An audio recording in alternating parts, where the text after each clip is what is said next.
Untuk membuat supermarket bangkrut, sang manajer punya ide pintar. Ia menganggap pintu otomatis supermarket membuat pelanggan terlalu mudah masuk. Jadi, ia mengganti pintu otomatis dengan pintu putar yang ramah lingkungan dan hemat energi. Begitu pelanggan masuk, pintu itu akan terkunci secara otomatis. Pelanggan harus mendorong pintu untuk menghasilkan listrik, dan hanya jika listrik yang dihasilkan cukup, pintu bisa terbuka. Manajer berpikir cara ini akan mengurangi jumlah pelanggan. Tetapi ternyata pintu ini menjadi sangat populer di internet. Ada lebih banyak pelanggan daripada sebelumnya karena mereka tidak hanya bisa berbelanja, tetapi juga menurunkan berat badan. Sang manajer lalu berpikir, meskipun ia tidak bisa mencegah pelanggan masuk, ia masih bisa menghentikan mereka berbelanja.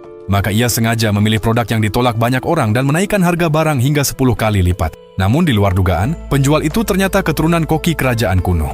Makanan yang ia buat sangat lezat hingga membuat pembeli terkejut setelah mencicipinya. Sushi buatannya langsung laris di serbu pelanggan.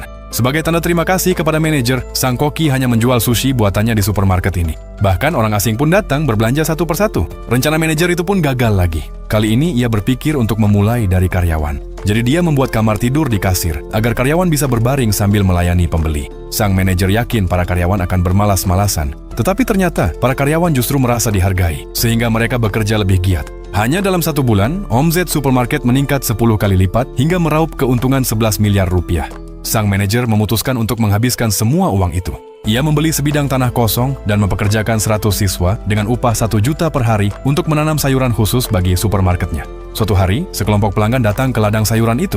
Mereka merekam para siswa yang sedang bekerja, lalu mengunggahnya ke internet. Tak disangka video itu menjadi viral. Semua orang berpikir makanan di supermarket ini sangat sehat dan alami. Bahkan seorang pangeran dari Arab datang ke supermarket dan memutuskan untuk berinvestasi sebesar 140 triliun rupiah. Saat upacara penandatanganan, sang manajer toko begitu bersemangat hingga tidak sanggup berkata-kata. Jadi, menurutmu, apakah ia bahagia atau tidak?